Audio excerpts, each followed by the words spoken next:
வணக்கம். இப்போ உள்ள இணைகள் எல்லாருமே ஃபோனை கையில் வச்சுக்கிட்டு தேவையில்லாத படத்தை பார்த்துக்கிட்டு அவங்களோட லைஃப்பை ரொம்ப தப்பாக நடத்தி போய்கிட்டு இருக்காங்க சாமி. அதோட தீர்வு என்ன சாமி? இப்போ என்ன அப்படின்னா,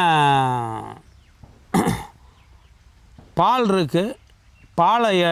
பாலுக்குள்ளே என்னென்ன பொருள்லாம் இருக்குது அப்படின்னா, அதில் தயிராக்கலாம், அதை வெண்ணெயாக்கலாம், அதை நெய்யாக்கலாம், அதை தயிராக்கலாம் எல்லாம்.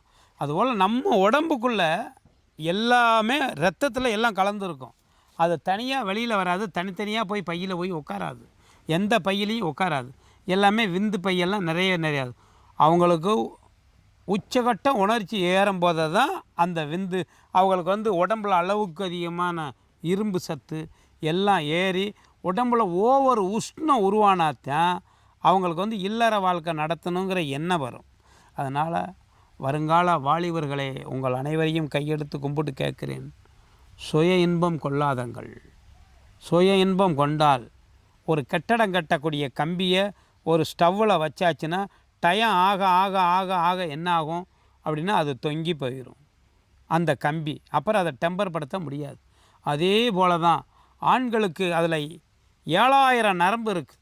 ஒரு மனிதனுக்கு 72,126 நாடி நரம்புகளில் மூக்கில் 3,310 நரம்பு, கண்ணில் 4,000 நரம்பு, தொப்புள்ள 9,000 நரம்பு, ஆண் உறுப்பில் 7,000 நரம்பு இருக்குது அப்படின்னு சித்தர்கள் நூல்களில் எழுதியிருக்கிறார்கள். இதை நீங்கள் சுய இன்பம் கையை தேய்ச்சிக்கிட்டே இருங்க, சூடு ஏறும். அப்படி சூடு ஏற ஏற ஏற ஏற அந்த நரம்பு எல்லாமே டெம்பர் கொடுத்து எல்லாம் அதோடைய சக்தி இழந்துடும். அந்த வயசில் நீங்கள் என்ன பண்ணாலும் உங்களுக்கு ஒன்றுமே தெரியவே தெரியாது. அந்த ரத்தம் யார் கேட்டாலும் பண்ணு தப்பு இல்லை அப்படின்ட்டுருவாங்க.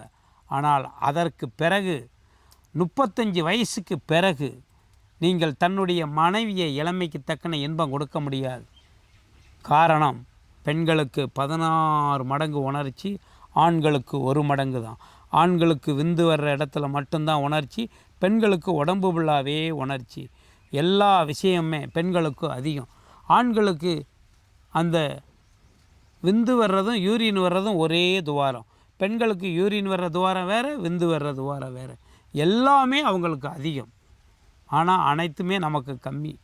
அதனால் இந்த கம்மியான இதை வச்சுக்கிட்டு அந்த வயசில் ஆடாதங்க, தவறுகளை பண்ணாதங்க. தயவு பண்ணி உங்களை கையெடுத்து கும்பிட்டு கேட்குறோம். ஏன்னா யாரோ ஒரு வீட்டில் பிறந்து உங்கள்கிட்ட கட்டி கொடுக்குறாங்கன்னா தன்னுடைய மருமகன் நம்ம பிள்ளைய சந்தோஷமாக வச்சுக்கிறவாங்கிற எண்ணத்தில் அனுப்புகிறாங்க. ஆனால் அவங்களும் வரும்போது எவ்வளவோ சந்தோஷத்தில் வருவாங்க. ஆனால் அங்கே வந்த பிறகு முதல் ராத்திரியில் நொந்து நூலாயிருவாங்க. அப்படி நொந்து நூலாகி அவர் சொல்கிறது தப்பே இல்லை அப்படின்னு நீங்கள் உணர்வுபூர்வமாக இதை உணர்ந்த அனைவரும் எங்களுடைய கமெண்டில் நீங்கள் தெரிவிங்க. எங்களுடைய யூடியூப் சேனலில் அதெல்லாம் விளக்கம் போடுங்க. அப்போ தான் நிறையா பேர் அதை திருந்துவாங்க.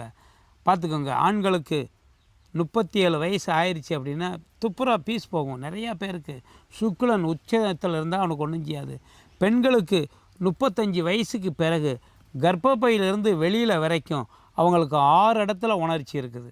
ஹல்குல் அப்படின்னு ஒரு இடம் இருக்குது, மன்மத பீடம்னு ஒரு இடம் இருக்குது. வரிசை அந்த இடத்த சொன்னால் அவங்களுக்கே ஆச்சரியமாக இருக்கும். அந்த மன்மத பீடங்கிற வழி தான் அவங்களுக்கு விந்தே வெளிவரும். பார்த்துங்க, இதெல்லாம் கருத்தில் கொள்ளுங்கள். இதெல்லாம் நாங்கள் ஓப்பனாக அதிகமாக பேசக்கூடாது. இருந்தாலும் யூடியூப் சேனலில் எங்களை விட ரொம்ப மோசமாக பேசுகிறாங்க. அதனால தான் நாங்கள் இலைமறைவு காய்மறைவாக இருந்தாலும் ரேசாக சொல்லிக்கிட்டே வர்றோம். அதனால் தயவு பண்ணி நீங்கள் இந்த தவறை செய்யக்கூடாதுங்கிறதுக்காண்டி தான் இதை கூட நாங்கள் சொல்கிறோம் யூடியூப் சேனலில். இதை தயவு பண்ணி நீங்கள் தப்பை பண்ணாதங்க. உங்கள் அனைவரையும் உங்களை கையெடுத்து கும்பிட்டு கேட்குறோம், இந்த தப்பை நீங்கள் செய்யாதங்க. மிக மிக நல்லது. நன்றி சாமி. இளைஞர்களுக்கு நல்ல விஷயம் சொன்னதுக்கு மிக்க நன்றி சாமி. வணக்கம்.